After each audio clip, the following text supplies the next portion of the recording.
At 4:12 p.m., Britain crossed a line it can no longer step back from. More than 220,000 citizens surged through the streets of Liverpool, Sheffield, and Cardiff, not waving party colours, not calling for debate, calling for their country back. 12,800 homes, former military residences, places once reserved for those who served and those who built this nation, reassigned overnight, converted into emergency migrant reception centers with no public vote, no local say. At the center of the storm stands Prime Minister Keir Starmer, accused of approving £1.6 billion in construction contracts awarded to a corporate donor tied directly to his campaign network. Police barriers shook, flares cut the sky red. No one shouted protest. The word had changed. The crowd roared just two words, united like a single heartbeat. Take it back! It did not begin with the crowds. It did not begin with the shouting in the streets. It began quietly, on paper, in meeting rooms where cameras were not allowed.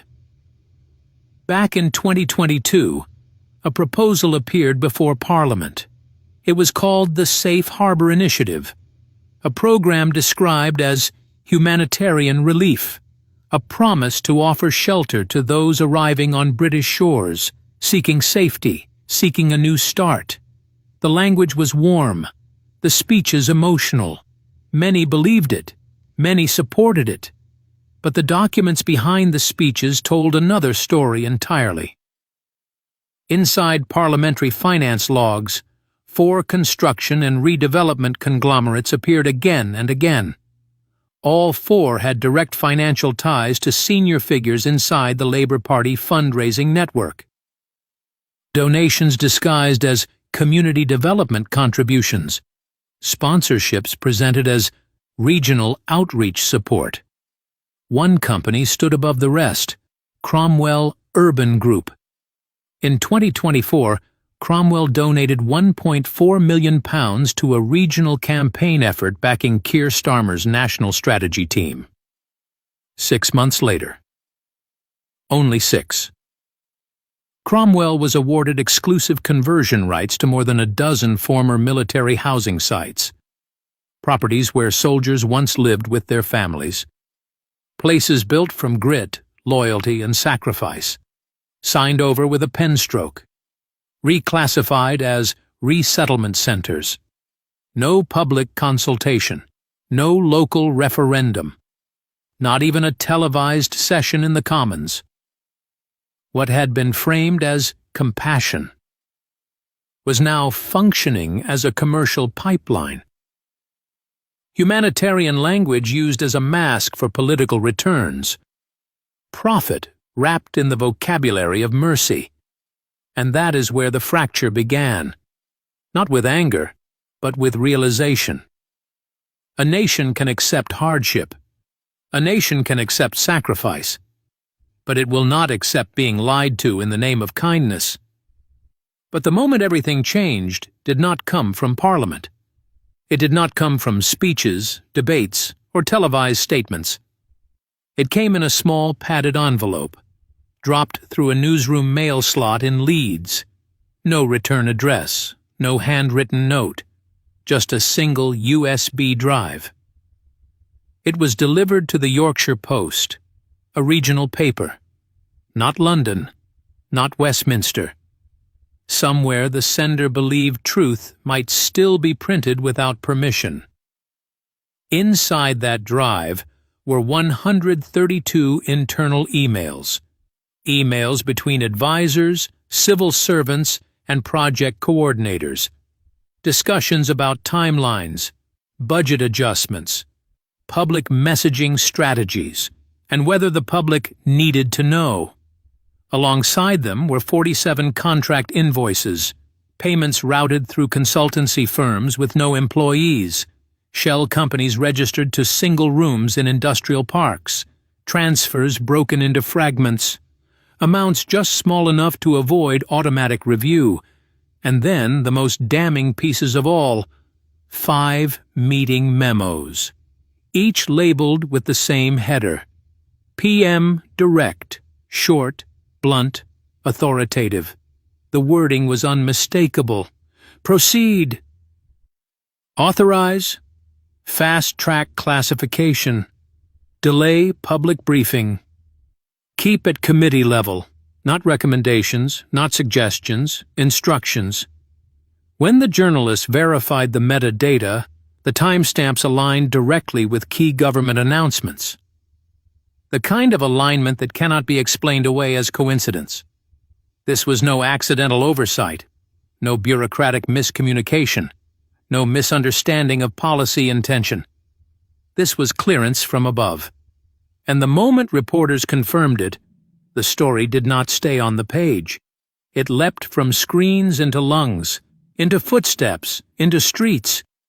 Because a secret can be ignored, but a secret proven true becomes something else. A spark, and once a spark touches dry ground. A nation burns with memory, but every nation's breaking point has a face, not a statistic, not a headline, a person. His name is Arthur Mallory, known to his regiment as Hawk, 72 years old, a veteran of Basra, 2003, where sand, metal, and fire turned the world into thunder, where one shell, just one, took 70% of his hearing. He returned home not as a hero in parades, but as a man carrying silence. For 27 years, Arthur lived in a modest military housing block in Chesterfield. Not luxury, not privilege. Just walls that held memories, a kettle that whistled in the morning, a front step where he would sit when the weather was kind, watching the buses pass.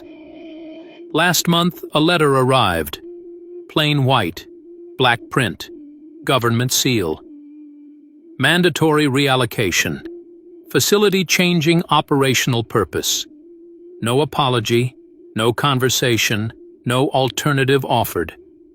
The home where he raised his children, where his wife spent her final winter, where he tried to build a quiet life after the noise of war. Reclassified, repurposed, cleared. He stood outside his door when the officials came. No shouting, no threats, just a question. He said, "I lost my hearing so this country could sleep. Now this country tells me there is no place left for me inside it." Not anger, not drama, just heartbreak spoken plainly. And that sentence did something no leaked document could do. It cut through politics, through party lines, through slogans, because a nation can argue policy, a nation can debate numbers, but when it forgets the people who bled for it, the debate ends, and something deeper begins. And when Arthur's words reached the streets, something shifted. Something broke open, not in Parliament, not in television studios, but in the hearts of ordinary people who realized it could have been their father, their neighbor, their friend from the factory, their sergeant. By sunrise, Liverpool had moved first. The Runcorn Bridge, a lifeline of the city, fell still, not by force, just by presence. Thousands standing shoulder to shoulder, silent at first, then chanting as one. In Cardiff, the gates of the Welsh Parliament were surrounded, not with rage alone, but with resolve. A message without needing speeches. We are not leaving. Police lines formed, shields locked, helmets lowered, the kind of formation used for riots. But this was not a riot, because the crowd did not bring party banners. No red, no blue, no slogans of Labour or Tory. They carried only the Union Jack, not waved in triumph, not brandished in anger, held, steady, like a promise. Officers pushed. Crowds pressed back. Pressure building like a tide against stone. But what filled the air was not chaos. It was clarity. This was no longer a dispute over policy, no longer a political debate, no longer left versus right. It was something older, something deeper, something a government cannot legislate away. This was a question of honor, of whether a country remembers those who built it, or whether it forgets them. And when Arthur's words reached the streets, something shifted.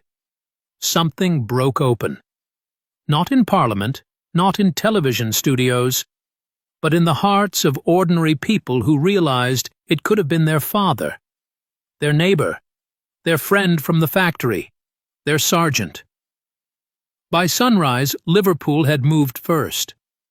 The Runcorn Bridge, a lifeline of the city, fell still. Not by force, just by presence. Thousands standing shoulder to shoulder, silent at first, then chanting as one. In Cardiff, the gates of the Welsh Parliament were surrounded, not with rage alone, but with resolve. A message without needing speeches. We are not leaving. Police lines formed, shields locked, helmets lowered. The kind of formation used for riots. But this was not a riot, because the crowd did not bring party banners. No red, no blue, no slogans of Labour or Tory. They carried only the Union Jack, not waved in triumph, not brandished in anger, held, steady, like a promise. Officers pushed, crowds pressed back, pressure building like a tide against stone. But what filled the air was not chaos. It was clarity. This was no longer a dispute over policy, no longer a political debate, no longer left versus right. It was something older, something deeper, something a government cannot legislate away. This was a question of honor, of whether a country remembers those who built it, or whether it forgets them. While the streets filled with voices, another battle began in silence. Inside Downing Street. At 1:41 a.m., the government's Intragov Secure network reported a system fault. A temporary outage, they said. Routine maintenance, they suggested. Nothing to see. But when servers came back online, 9,200 emails connected to Cromwell Urban Group were gone. Not archived, not relocated, deleted. By morning, the government press office had its story ready. A hostile cyber attack, foreign interference, an attempt to destabilize the nation. The headlines repeated it. The broadcasters framed it.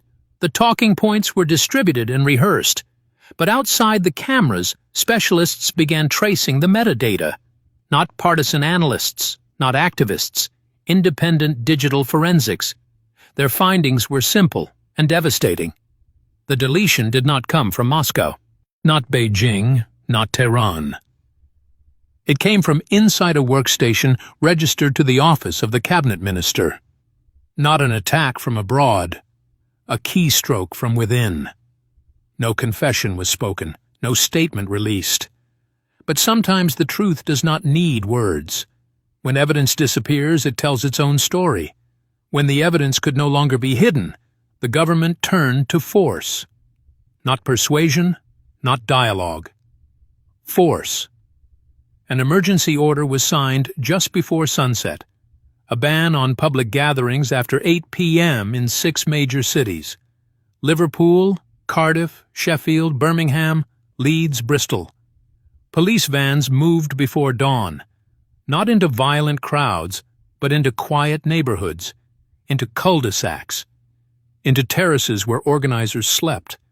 61 community leaders were arrested in the span of 3 hours, not for violence, not for sabotage, but for potential to incite public disruption. And among them, Arthur Mallory. The man who gave his hearing for his country was taken from the car he now slept in. Hands behind his back. No resistance. No words left to offer. When the image of his arrest spread online, something broke open again. But it was not fear, not withdrawal, not compliance.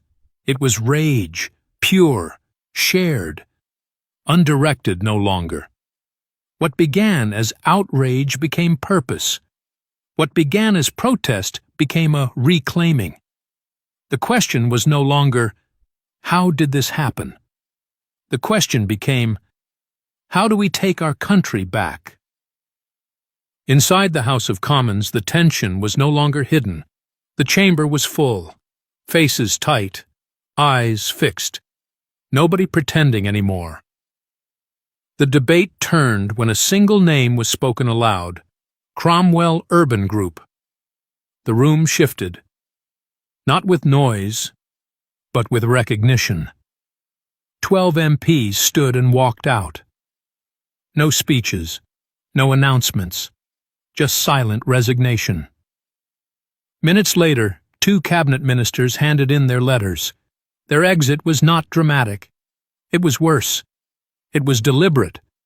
The government benches tried to hold formation, but the cracks were visible. A wall that once looked solid now looked hollow. Then, from the opposition side, one member of Parliament rose, not shouting, not grandstanding, just speaking clearly enough for the microphones to catch every word. If you still believe this country belongs to its people, then step away from that chair. Leave it for those who remember who they served. The speaker slammed the gavel. Members shouted over each other. Security moved toward the floor. The chamber dissolved into chaos. But the message had already landed. The reckoning was no longer outside on the streets. It was inside the very heart of power. Outside Parliament, the night did not fall into silence. It gathered. It breathed. It became something living. On Westminster Bridge, thousands stood shoulder to shoulder. No stage, no organizer, no microphones, just voices. Soft at first, uneven, searching for the same note, then rising, steady, unbroken, undeniable. We have not forgotten who we are. Not shouted. Sung, no party banners, no tribal colors, no slogans designed to divide neighbor from neighbor.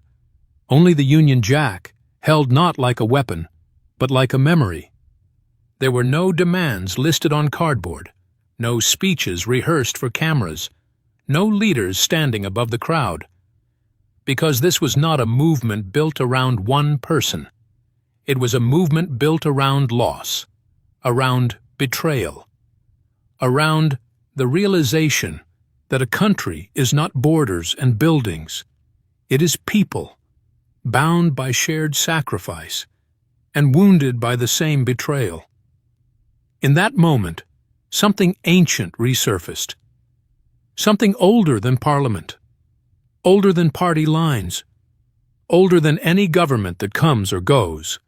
A nation remembering itself, not perfect, not united in every belief, but united in one truth.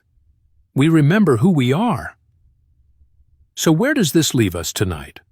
Not in victory, not in collapse, but in understanding. Because the heart of this story was never truly about immigration, nor about social housing, nor about budgets, committees, or contract tenders. It was about trust. The quiet contract between a nation and its people.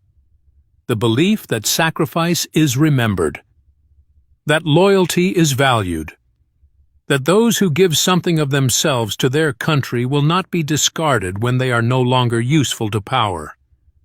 When that trust is broken, even a wealthy nation can begin to lose itself, not in war, not in famine, but in 1,000 small decisions signed behind closed doors, justified with gentle language, and hidden from the people who were meant to be protected. A country does not fall all at once. It drifts, forgets, grows numb, until one day someone stands up and says a sentence simple enough to echo forever. "We have not forgotten who we are." And others answer, "Neither have we." That is where the true line is drawn. Not between parties, not between classes, not between those born here and those who arrived later, but between those who believe a nation is something to profit from and those who believe a nation is something to protect. So tonight, we do not argue. We do not fight in the comments. We do not point fingers. We remember. If you have a moment, leave one comment. Not a paragraph, not a speech. Just one word. Respect. And if you choose, leave it for Arthur Mallory.